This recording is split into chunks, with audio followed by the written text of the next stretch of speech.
5 या 6 अप्रैल कब करें चैत्र नवरात्र में कन्या पूजन। कन्याओं को गलती से भी ना दें यह चीज़ वरना हो जाओगे कंगाल। राधे राधे दोस्तों, जय श्री कृष्णा। आप सभी का इस वीडियो में बहुत बहुत स्वागत है। चैत्र नवरात्रि हिंदू धर्म का एक विशेष पर्व है। यह त्यौहार देवी दुर्गा को समर्पित है। इस दौरान व्यक्ति माता रानी के 9 रूपों की पूजा अलग अलग दिन करते हैं और व्रत रखते हैं। इसके अलावा चैत्र नवरात्र में कन्या पूजन का भी विशेष महत्व है। कन्या पूजन में कन्याओं को देवी दुर्गा के 9 रूपों का प्रतीक मानकर उनकी पूजा की जाती है। यह अनुष्ठान इस व्रत का अहम भाग माना जाता है। तो चलिए जान लेते हैं कि कन्या पूजन कैसे करना चाहिए, कन्या पूजन कब करना चाहिए। चैत्र नवरात्र में कन्या पूजन अष्टमी या नवमी तिथि को किया जाता है। इस साल अष्टमी तिथि 5 अप्रैल को और नवमी तिथि 6 अप्रैल को पड़ रही है, जिसकी वजह से अष्टमी तिथि की कन्या पूजन 5 अप्रैल और नवमी तिथि की कन्या पूजन 6 अप्रैल को की जाएगी। ऐसे में आप इन दोनों में से किस दिन कन्या पूजन कर सकते हैं। कन्या पूजन का महत्व। नवरात्रि के दौरान माता के भक्त कन्या पूजन करते हैं। कहा जाता है कन्याओं का पूजन करने से माता का आशीर्वाद प्राप्त होता है। दोस्तों, भारत में कई जगह कन्या पूजन नवरात्रि के अष्टमी तिथि के दिन होता है। कहीं कहीं नवमी तिथि के दिन भी कन्या पूजन किया जाता है। तो आज हम आपको इस वीडियो के माध्यम से बताएंगे कि अगर आप भी नवरात्रि के दौरान कन्या पूजन करने वाले हैं तो किन गलतियों को करने से आपको बचना चाहिए। दोस्तों, कन्या पूजन में एक लंगूर को भी बैठाया जाता है, जिसे लोग भैरव बोल देते हैं, लेकिन असल में स्कंद का स्वरूप होता है। जब आप कंजिका पूजन करते हैं तो यह एक लड़का स्कंद कार्तिकेय का प्रतीक होता है। कन्या पूजन के लिए कन्याओं की बात करें। कन्या पूजन के दौरान लोग 2 से 10 वर्ष की छोटी कन्याओं को माँ दुर्गा का स्वरूप मानकर आदरपूर्वक घर बुलाते हैं। फिर उनके पैर धोते हैं। भोजन में पूरी, चना, हलवा, नारियल खिलाते हैं। इस विधान में किसी प्रकार की गलती करते हैं तो आपके लिए अच्छा नहीं होता है, यानी माता दुर्गा का आशीर्वाद आपको नहीं मिलता है। तो दोस्तों, इसके बाद कन्याओं को गिफ्ट या पैसे दिए जाते हैं। इस दौरान भी कई नियमों का पालन करना होता है। अगर आप इस विधि विधान में किसी प्रकार की गलती करते हैं तो आपके लिए अच्छा नहीं होता है। माता दुर्गा का आशीर्वाद आपको नहीं मिलता। लेकिन इस बात का ध्यान रखें कि कन्या पूजन के दौरान भूल कर भी ऐसी गलतियां ना करें जिससे माता रानी नाराज हो जाएं। कन्या पूजन पर लोग कन्याओं को कई तरह के उपहार देते हैं, जो कि अच्छी बात है, लेकिन जाने अनजाने में ऐसा कोई उपहार ना दें जो माता रानी की नाराज़गी का कारण बने। इसलिए जान लीजिए कन्याओं को उपहार में क्या हमें नहीं देना चाहिए। तो दोस्तों, वीडियो में आगे बढ़ने से पहले आप सभी से निवेदन है कि अगर आपको भी माता रानी का आशीर्वाद चाहिए तो वीडियो को एक लाइक करके चैनल को सब्सक्राइब कर लें, ताकि अगले वीडियो सबसे पहले आपके पास पहुंचे। नवरात्रि में कन्या पूजन के दौरान ना करें यह गलतियां। नवरात्रि में कन्याओं का पूजन माता के 9 स्वरूपों को ध्यान में रखकर किया जाता है। 9 कन्याएं 9 देवियों का प्रतीक होती हैं, इसलिए कन्या पूजन के दिन उनके आने से पूर्व ही आपको उस स्थान की सफाई करनी चाहिए जहां पर आप उनको बैठाएंगे।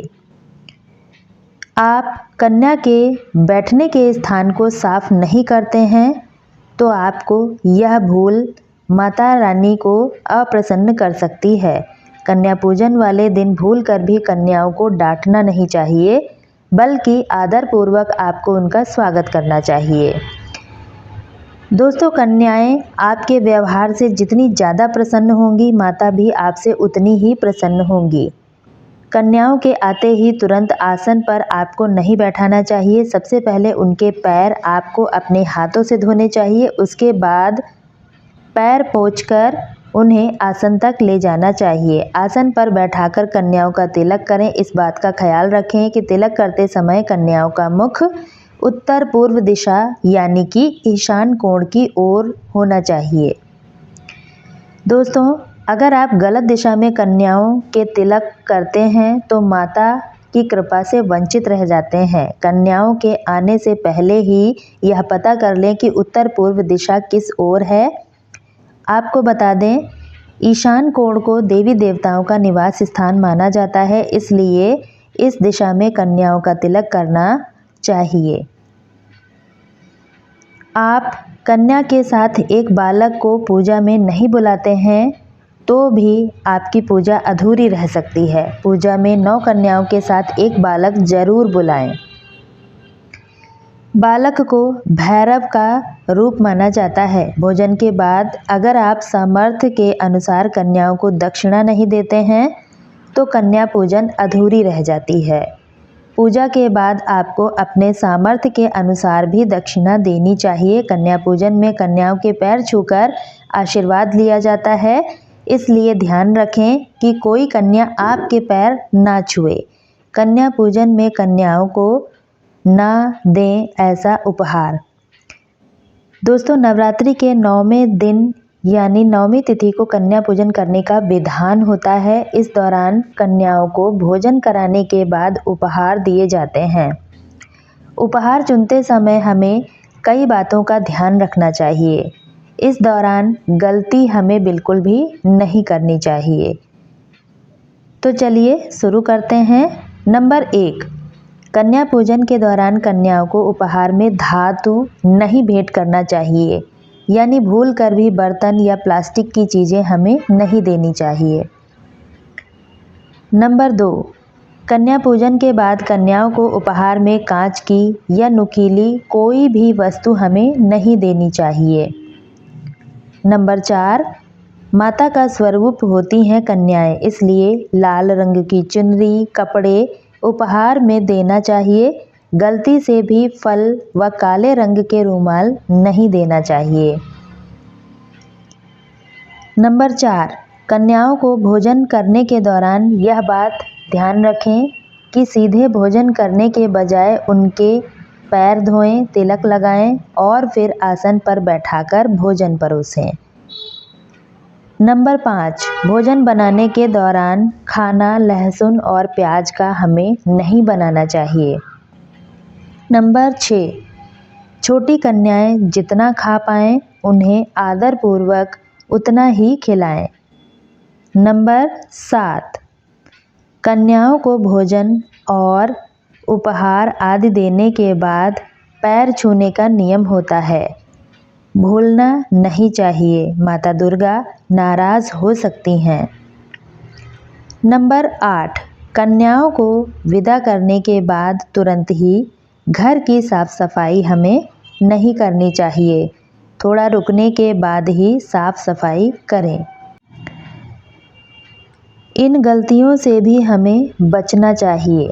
कन्याओं को घर आते ही सीधे भोजन कराने के बजाय पहले उनके पैर धोएं, तिलक लगाएं, फिर आसन पर बिठाकर कन्याओं के भोजन में लहसुन प्याज युक्त चीज़ ना खिलाकर केवल हलवा, पूरी, चना, नारियल ही खिलाएं। छोटी कन्या जितना खा पाएं उतना ही खिलाएं।